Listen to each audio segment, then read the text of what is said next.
guys, welcome back to my channel, and today's video is going to be a mini review on whatever movies I watched on Netflix. So if you're interested to watch this video, please keep on watching, and if you're someone new and looking at this face for the first time, make sure you hit that red subscribe button and also hit that bell icon so that you'll be notified whenever I upload a new video. So without any further delay, let's straight away get into the video.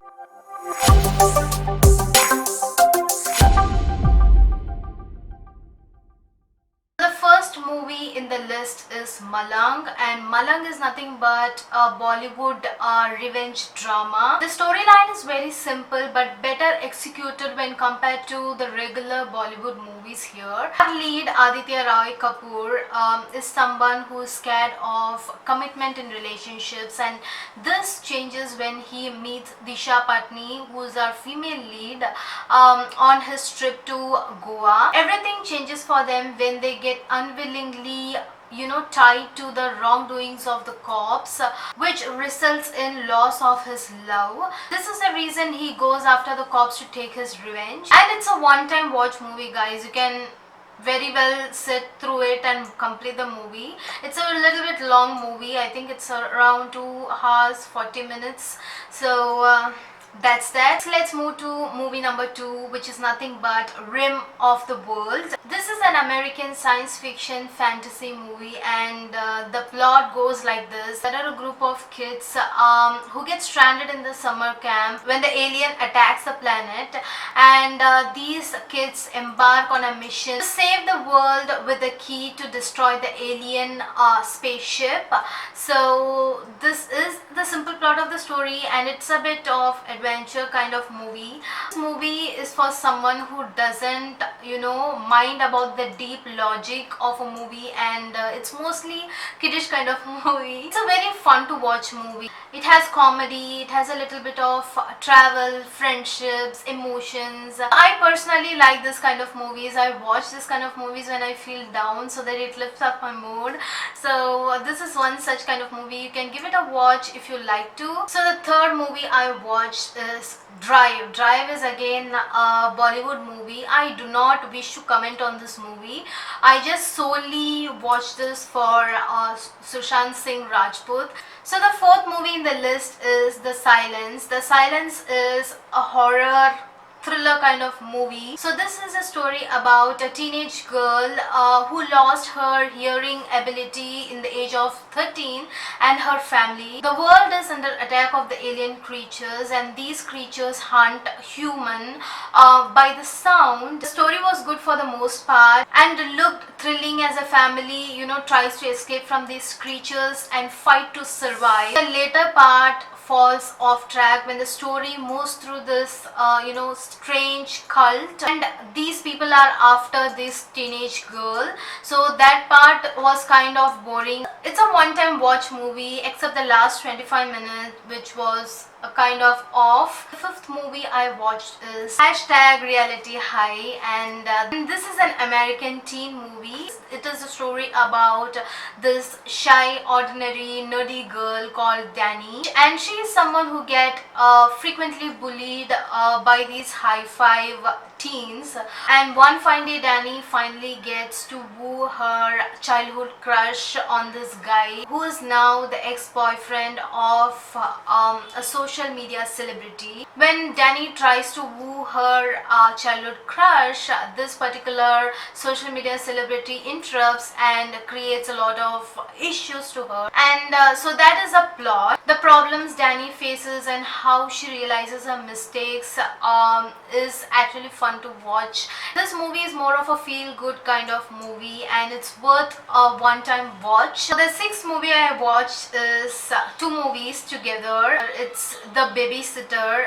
So the part 1 of this movie was released in the year 2017, and part 2 was a recent one, and which was launched in the Netflix. I watched both of them, and this particular movie is an American dark comedy, and by the way. This is not a serious kind of movie at all. Both these movies, the storyline kind of the same and the people are same with a few additions here and there. Story is about this teenage boy named Chloe whose parents appoint a babysitter to take care of him, which is of course embarrassing for his age. So past bedtime he discovers that babysitter is a part of a satanic cult. Again, the cult thingy, which is not so interesting according to me. Babysitter and her group of friends is a part of the satanic cult, where they do human sacrifice, which he witnesses. This movie is a dark comedy and hence most of its part does not make any sense. Hilarious from start to end. So you can watch it if you want to laugh your lungs out and witness some head bursting and blood splashing action. The seventh movie I watched is #Alive. This particular movie is a South Korean horror thriller movie, and here our lead name is Jun Woo, who's a gamer and a vlogger.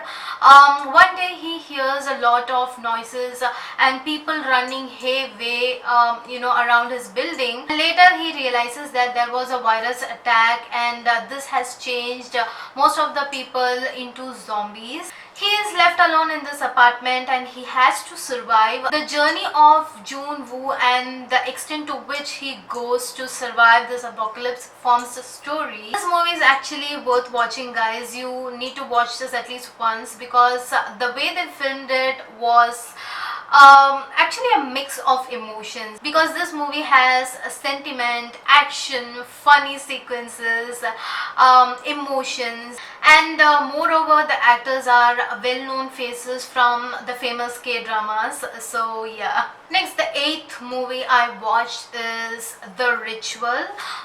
The Ritual is a bit old movie. I think it was released in the year 2017. It's an American dark horror thriller movie. So the story is based on four friends who set out for the hike. On the journey, one of them gets injured and they decide to reach the destination faster. So the only way to reach their destination faster in less amount of time is only if they venture into the forest. This wrong turn leads them to the evil and loss of life. The story was very much gripping and interesting, but towards the end again it became a little bit annoying for me. More than boring, it became very annoying. So there is this tribe in the forest where they do human sacrifice to the satanic creature. If you do not have any other movie in your list to watch, then you can go ahead and watch this, because most of the part it is gripping and nice to watch. Just the last 40 minutes is a kind of bummer. So number 9, which is the last one in my list, it's nothing but Miss Americana. It's actually a documentary of Taylor Swift. So it's just a documentary on her role as a songwriter and a performer. This documentary mostly showcases her thoughts, her struggles, behind the scenes of a performance or a award nomination. I have been a fan of Taylor Swift for a very long time, so this particular documentary was really uplifting and made me feel good looking at how she is writing her songs, what she goes through behind the scenes. It was intriguing, so I really enjoy watching this particular documentary. I'm having a lot more documentaries in my list to be watched, so in future you can expect me reviewing on documentaries and on Netflix, so stay tuned. So if you're enjoying this kind of video, make sure that you hit that like button down below so that I'll be knowing that you guys are interested in this kind of video, so I can make more, because I am binge watching a lot of shows, a lot of movies and documentaries, so that I can really give you a mini review so that you can get an idea what to expect from that. So see you on my next video. Until then, take care. Bye.